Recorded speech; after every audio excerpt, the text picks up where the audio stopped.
नमस्कार दोस्तों, स्वागत है आपका न्यूरोमेड टॉक्स में। इस चैनल पे हमने बहुत से वीडियो इस तरह के बनाए हैं जो एक particular part of the body जैसे कि पैरों में दर्द, पिंडलियों में दर्द, एड़ियों में दर्द, कमर दर्द किस किस वजह से हो सकता है और किस तरह से हमें ट्रीटमेंट अप्रोच करना है। उसी कड़ी में आज का वीडियो है थाइज़ में, हमारी जांघों में जो दर्द होता है वो किस किस कारण से हो सकता है और डायग्नोसिस और ट्रीटमेंट के लिए हमें किस तरह से अप्रोच करना है, इस बारे में बात करेंगे। मैं हूं डॉक्टर अरुण तुनगारिया, ब्रेन और स्पाइन सर्जन। स्वागत है आपका न्यूरोमेड टॉक्स में। दोस्तों, जिस तरह से हमने दूसरे जो वीडियोस हैं जिनमें डिस्कस किया है कि किस तरह से क्या क्या प्रॉब्लम आपको दर्द दे सकती है, उसी तरह से थाइज़ में अगर पेन है, जांघों में दर्द है, तो उसके बहुत से मल्टीपल कारण हो सकते हैं। मोटे तौर पे आज हम डिस्कस करेंगे वो कारण क्या क्या हैं। जो कारण जांघों का दर्द या थाई पेन को दे सकता है वो होता है ज़्यादातर हड्डियों का कोई कारण हो, बोन्स का कोई कारण हो, जॉइंट्स का कोई कारण हो, क्योंकि हिप जॉइंट यहाँ पे मेजर एक जॉइंट है जिसकी वजह से जांघों में या एंटीरियर एस्पेक्ट ऑफ थाई जिसे कहते हैं वहाँ पे दर्द हो सकता है। इसके अलावा मसल्स वहाँ पे है, कोई मस्कुलर पैथोलॉजी है तो उसकी वजह से भी थाइज में पेन हो सकता है। इसके बाद वहाँ पे ब्लड वेसल्स है, आर्टरीज जो कि साफ खून नीचे की तरफ ले जाती है, और वेन्स जो हमारा गंदा खून जिसे कहते हैं डीऑक्सीजनेटेड ब्लड उसे ऊपर की ओर ले जाती है। अगर उनमें दिक्कत है तो भी वो थाई पेन के रूप में सामने आ सकता है। इसके बाद नर्व पेन, ये भी बहुत कॉमन है। यहाँ पे जो नर्व्स हैं उनमें अगर प्रॉब्लम हो तो उसकी वजह से भी दिक्कत आ सकती है। अब इन सब कारणों को हम डिटेल में एक एक करके जानते हैं। उससे पहले आपको एक बहुत इम्पॉर्टेंट जानकारी देना चाहता हूँ इस विषय में। जब भी आपको पेन इस रीजन में हो तो जो पेन के सारे लक्षण हैं उन्हें बहुत डिटेल में आपको बताना है अपने डॉक्टर को। जैसे कि पेन किस समय ज़्यादा होता है, क्या वो सुबह उठने पे ज़्यादा होता है या फिर वो कुछ एक्टिविटी करने पे, चलने पे या बैठे रहने पे ज़्यादा होता है, दिन के किस समय ज़्यादा होता है, रात को ज़्यादा होता है या मॉर्निंग में ज़्यादा होता है, कौन सी ऐसी चीज़ें हैं जो दर्द को बढ़ाती हैं, कौन सी चीज़ें हैं जो दर्द में आपको आराम जिनसे आता है, ये सारी बातें आपको डिटेल में बतानी होती है। इसके अलावा दर्द की लोकेशन क्या है, वो स्टार्ट कहाँ से होता है और उसके बाद कहाँ तक रेडिएट होता है, नीचे क्या पैरों में पूरा नीचे जो पैर की उंगलियां है वहाँ तक रेडिएट हो रहा है, और एसोसिएटेड पेन और कहाँ पे है, बैक में भी है या नहीं है, ये सारी बातें आपको डिटेल में बतानी है ताकि प्रॉपर डायग्नोसिस और ट्रीटमेंट हो सके। अब बात करते हैं आज के टॉपिक पे। सबसे पहले जो सबसे कॉमन कारण है वो मस्कुलर ही होता है ज़्यादातर। अगर मसल्स में पेन किसी कारण से है, रिपीटेड एक्टिविटी इस तरह की हुई है, जिम में आपने कुछ वर्कआउट ज़्यादा कर लिया है, उसके बाद दर्द हो रहा है, तो ऑब्वियसली उसको डायग्नोस करना बिल्कुल सिंपल है, क्योंकि रिपीटेड कोई एक्टिविटी हुई है उसके बाद पेन हो रहा है तो उससे हम रिलेट कर सकते हैं। ज़्यादातर ये ट्रीटमेंट में भी सिंपल होता है, कुछ दिन रेस्ट करना है आपको, कुछ पेन किलर मेडिसिन लेनी है और उसके बाद ये दर्द नॉर्मली ठीक हो जाता है। अगर बहुत लंबे समय तक कोई पेन है आपको और मस्कुलर ओरिजिन उसका लग रहा है तो डेफिनेटली हमें कंसल्ट करना चाहिए orthopaedic doctor, sports medicine specialist या न्यूरोसर्जन से, ताकि उसका डायग्नोसिस हम कर सकें कि कौन सी ऐसी प्रॉब्लम है मस्कुलर, क्या कोई लिगामेंट का खिंचाव है या कोई टेंडन में कोई इंजरी आ गई है जिसकी वजह से लंबे समय तक दर्द बना हुआ है। मस्कुलर कॉजेज़ के बाद मस्कुलर कॉज में एक और चीज़ है, अगर डिहाइड्रेशन है, इलेक्ट्रोलाइट इम्बैलेंस है, सोडियम की कमी है, तो उनसे भी मसल्स जो है वो पेन करती हैं, मसल्स में दर्द रह सकता है और वो भी थाई पेन के रूप में सामने आ सकता है। मसल्स के बाद जो इम्पोर्टेंट स्ट्रक्चर है वहाँ पे हिप जॉइंट है, और हिप जॉइंट ऑस्टियोआर्थराइटिस ये एक कॉमन प्रॉब्लम है ओल्ड एज में। जिस तरह से ओल्ड एज में हम कॉमनली सुनते हैं घुटनों के जो जोड़ हैं वो घिसना शुरू हो गए हैं, उसी तरह से कूल्हे का जो जोड़ है वहाँ पे भी आर्थराइटिक चेंजेस, यानी वहाँ का जो जोड़ है वो घिसना शुरू हो जाता है, और उसका जो पेन है वो भी थाई पेन, एंटीरियरली आगे की तरफ जो थाइज हमारी जांघों में दर्द होता है वो उसके रूप में सामने आ सकता है। ज़्यादातर इसकी एक कैरेक्टरिस्टिक ये रहेगी कि ये बैठ के उठने में और उसके बाद चलने में, इस तरह की जो एक्टिविटी होगी उसमें ज़्यादा होगा, बजाय के रेस्ट कर रहे होंगे तब इतना नहीं होगा। तो हिप ऑस्टियोआर्थराइटिस एक इम्पॉर्टेंट कारण है। इसके अलावा हिप जॉइंट की जो दूसरी प्रॉब्लम्स हैं, जैसे कि एवीएन एक बीमारी है जो यंग पेशेंट में भी हो सकती है। एवीएन का फुल फॉर्म है एवेस्कुलर नेक्रोसिस। इसका मतलब ये होता है जो हमारे हिप जॉइंट की ब्लड सप्लाई है उसमें अगर प्रॉब्लम आ जाए तब जॉइंट खराब होने लगता है और उसकी वजह से सीवियर पेन होता है।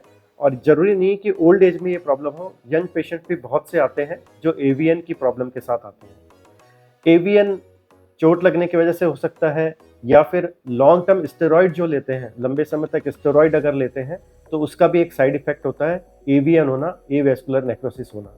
तो अगर पेन बहुत सिग्निफिकेंट है यंग एज में हिप जॉइंट रीजन में तो आपको एवीएन भी अपने दिमाग में रखना होगा कि ये पॉसिबिलिटी भी हो सकती है। इसके अलावा हिप जॉइंट में अगर चोट लगने की वजह से या ओल्ड एज में, क्योंकि हड्डियां इतनी मजबूत नहीं रहती है तो थोड़ी सी भी चोट लगती है तो वहाँ फ्रैक्चर होने का चांस होता है।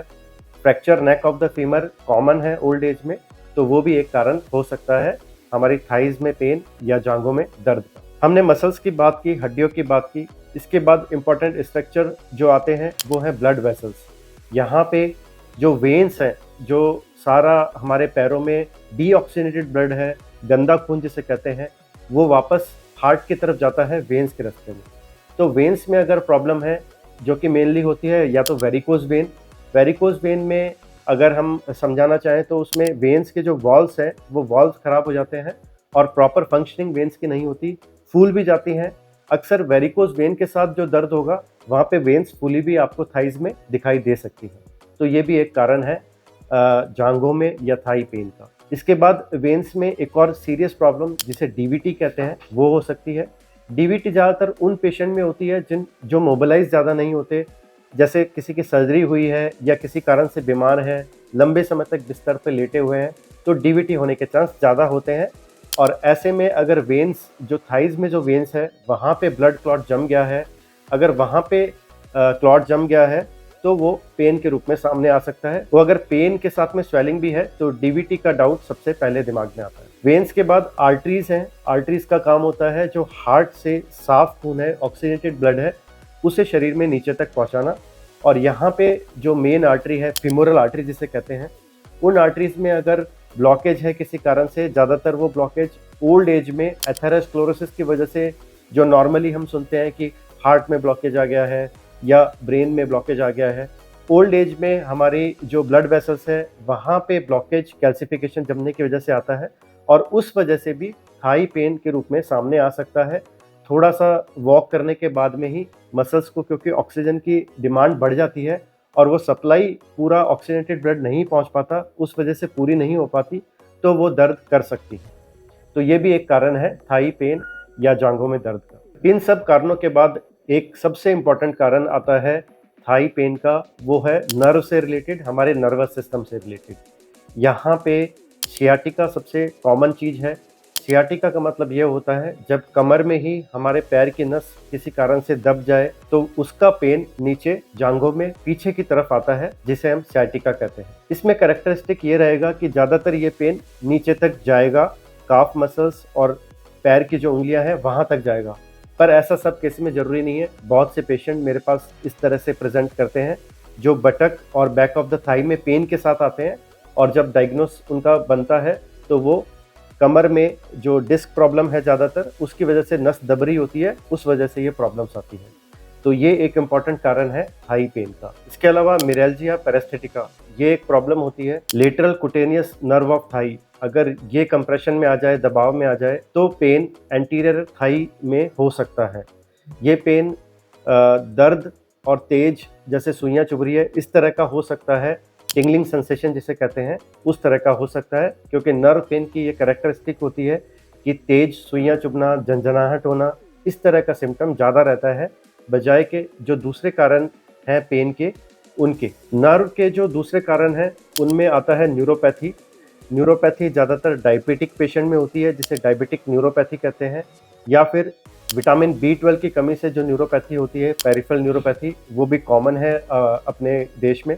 तो ये जो पेरिफेरल न्यूरोपैथी में नर्व्स इन्वॉल्व हो जाती हैं, उसकी वजह से जो पेन है वो भी आपके एंटीरियर थाई या बैक ऑफ द थाई में दर्द के रूप में सामने आ सकता है। ये सारे तो कारण हैं कि किस तरह से अलग अलग कारण की वजह से दर्द हो सकता है थाइज में, हमारी जांघों में। लेकिन इनका डायग्नोसिस और ट्रीटमेंट की बात करें तो डिपेंड करता है कि किस तरह का ट्रीटमेंट है। जैसा मैंने बताया, आपको प्रॉपर हिस्ट्री देनी होगी डॉक्टर को, वो आपको एग्जामिन भी करेंगे कि क्या कारण हो सकता है, ओरिजिन क्या हो सकता है दर्द का। उसके हिसाब से ही वो आगे डायग्नोस्टिक टेस्ट करवाएंगे।